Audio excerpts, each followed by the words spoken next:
Bienvenue dans Business Class, votre rendez-vous avec Isabelle Boireau, maquilleuse des stars, entrepreneur, épouse et mère de 4 enfants. Des backstage d'Hollywood aux stratégies business en passant par l'art de conjuguer vie personnelle et professionnelle avec élégance, découvrez comment réussir avec classe. Un podcast qui rend l'excellence accessible et démontre qu'il est possible de tout concilier avec style. Alors, si tous ces sujets t'intéressent, abonne-toi et laisse-nous une note et un commentaire sur la plateforme depuis laquelle tu nous suis. Aujourd'hui, je voudrais te parler, je voudrais démasquer l'ennemi de ton succès. Tu sais, ce truc qu'on ne soupçonne absolument pas, mais qui peut complètement faire pencher la balance en ta défaveur. Je veux dire que dans l'arène de l'entrepreneuriat ou dans l'arène du business en général, il y a plusieurs facteurs qui peuvent soit nous propulser ou nous garder en arrière. Et l'une de ces choses, on va aborder pendant cet épisode. Mais avant d'y aller, laisse-moi te ramener quelques années en arrière. J'étais déjà maquilleuse, en autodidacte. J'ai pas fait d'école de maquillage ou d'esthétique ou autre. J'ai un background plutôt d'école de commerce avec une spécialité en marketing. Et le maquillage était une passion qui a commencé à l'église et qui a évolué après du bouche à oreille. Et je te raconterai le parcours une autre fois, mais restons sur le sujet. Donc j'étais déjà maquilleuse et dans ma tête, je faisais de mon mieux. J'ai appris à la YouTube University, tu sais, en regardant des tutos sur Internet, des tutos sur YouTube. Instagram à l'époque n'existait pas encore moins TikTok pour pouvoir apprendre depuis des vidéos. Donc le seul moyen d'apprendre de façon extérieure que j'avais, c'était YouTube. Et puis, j'achetais des magazines américains de coiffure, de maquillage, et j'observais les modèles, j'observais les looks et j'essayais de reproduire. Donc, j'étais plutôt bonne, pas excellente, mais bon, ça allait, puisque j'avais des demandes, j'avais des personnes qui me sollicitaient, je faisais déjà quelques mariages. Et puis un jour, j'ai une amie qui vient me voir. Tu sais, une de ces amies qui t'aime assez pour te dire la vérité, même quand elle fait mal. Et on parle de nos buts, de nos projets de l'année et autres. Et je lui dis, écoute, tu sais, j'aimerais vraiment vivre de ma passion. J'aimerais tellement n'avoir que ça à faire, de pouvoir maquiller des femmes, voyager, que mon talent soit reconnu, sublimer les femmes, leur redonner confiance en elles. C'est vraiment ce qui m'animait et ce que je voulais pouvoir réaliser. Et elle m'écoute, vraiment gentiment. Et puis à un moment donné, elle me dit comme ça, cash. Isabelle, si tu veux être pro, tu ne peux pas continuer à travailler de façon médiocre. Tu as vu comment tu appliques le fond de teint? Tu as vu comment tu fais les sourcils? Tu as vu comment tu fais la bouche? Non mais c'est pas bon en fait. C'est pas assez bon.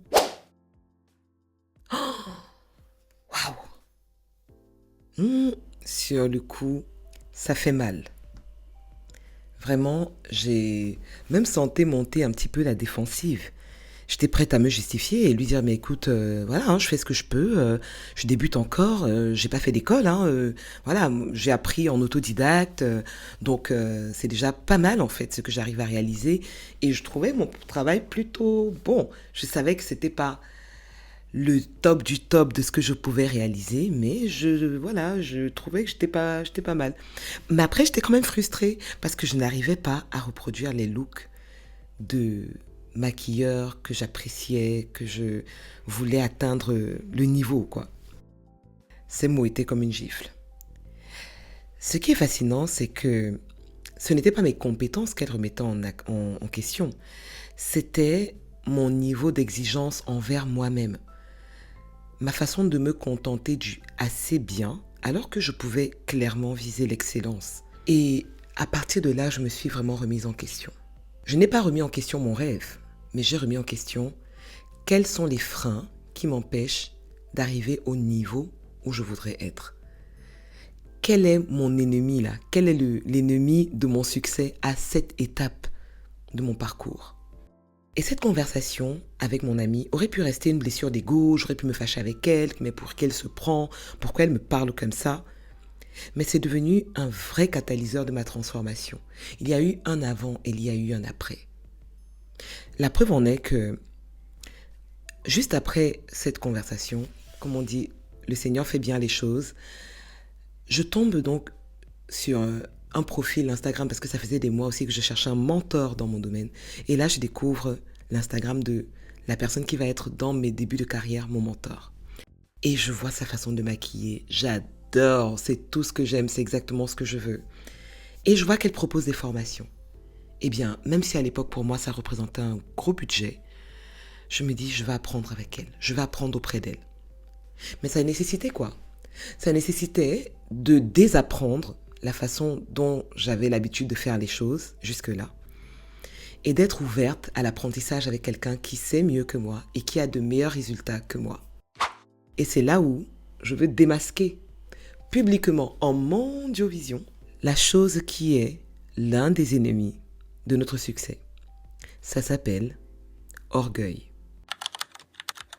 Mais je veux aussi te donner l'antidote qui s'appelle humilité. Oui, j'ai commencé à regarder mon travail avec un œil nouveau. Plus seulement ce qui allait bien, mais aussi et surtout ce qui pouvait être amélioré. Pas pour me flageller, pas pour me rabaisser, non, pour grandir au contraire. J'ai réalisé que l'humilité, la vraie, c'est cette capacité à se voir tel qu'on est véritablement. Ni plus haut, ni plus bas, juste qui on est.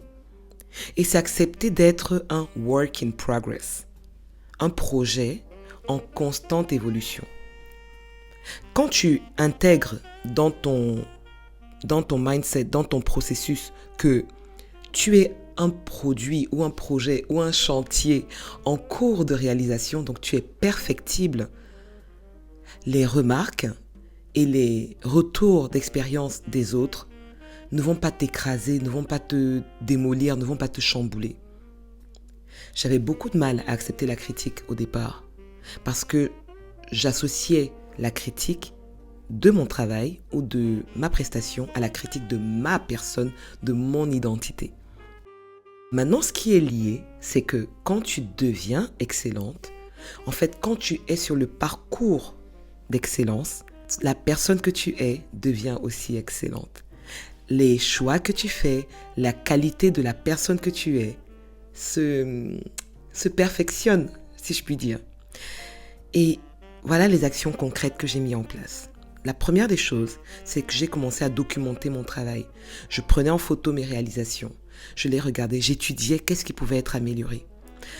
La deuxième chose, c'est que j'ai commencé à analyser chaque prestation. Donc j'analysais, je me remettais en question, ok, est-ce qu'au niveau de la ponctualité, c'était bon? Non, c'est amélioré.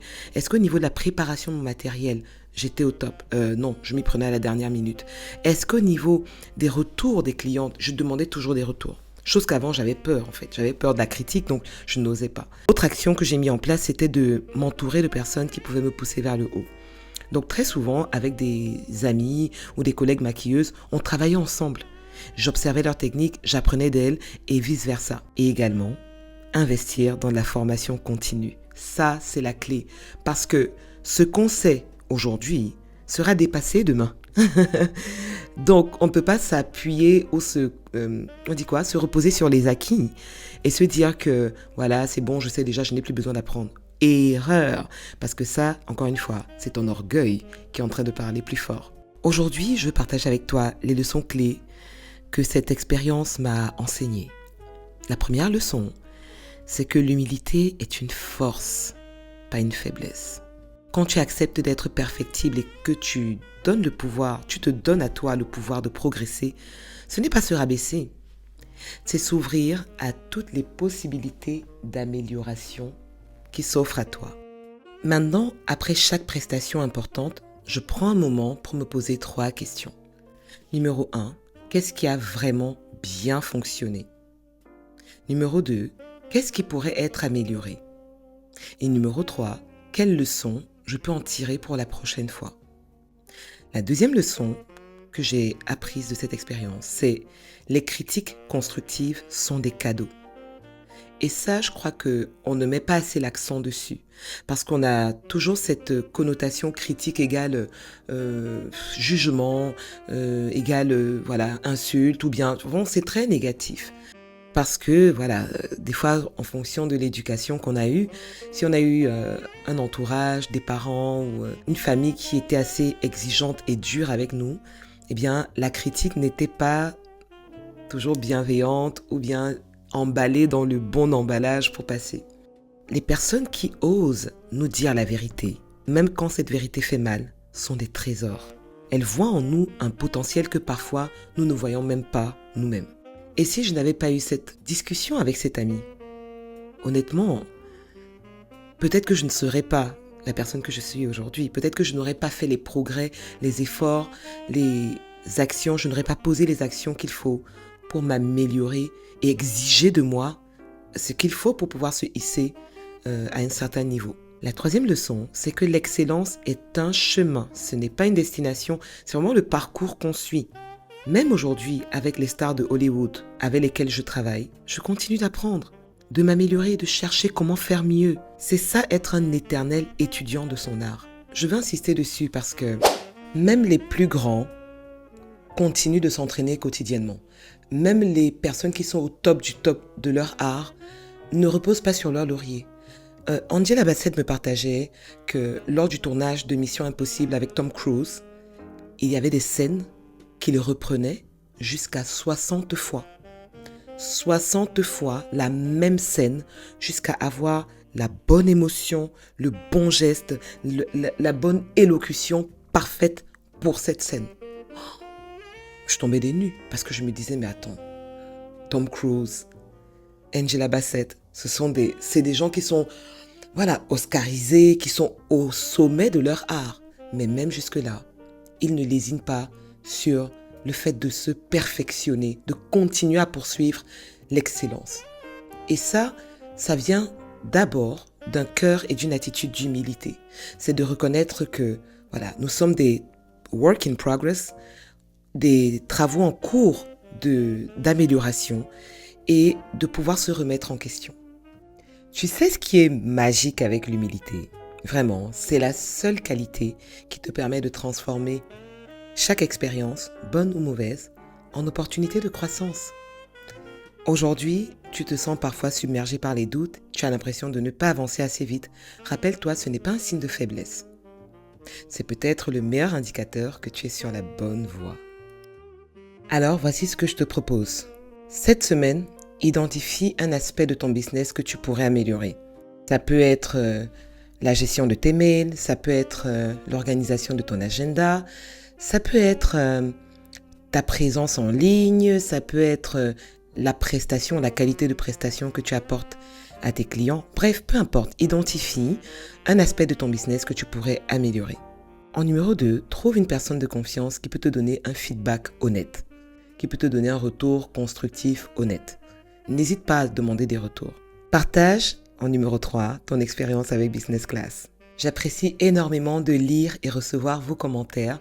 D'ailleurs, si tu as aimé cet épisode, n'hésite pas à me laisser un commentaire ou me laisser un retour d'expérience que tu aurais pu avoir dans le même type. J'ai reçu la semaine dernière, suite au podcast « Comment protéger son business », un témoignage poignant l'une des auditrices qui s'appelle, je crois, l'artiste du mariage et qui partageait combien elle s'est fait avoir en ne prenant pas les bonnes mesures pour pouvoir protéger son affaire.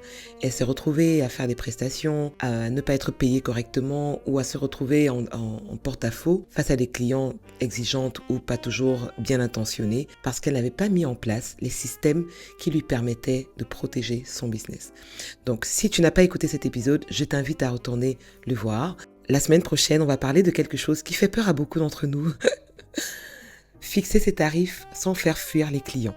Comment définir sa valeur sans se sous-estimer, ni non plus se surestimer? C'est un épisode qui va changer ta façon de voir le pricing. C'était Isabelle Boireau. Tu viens de voyager en business class.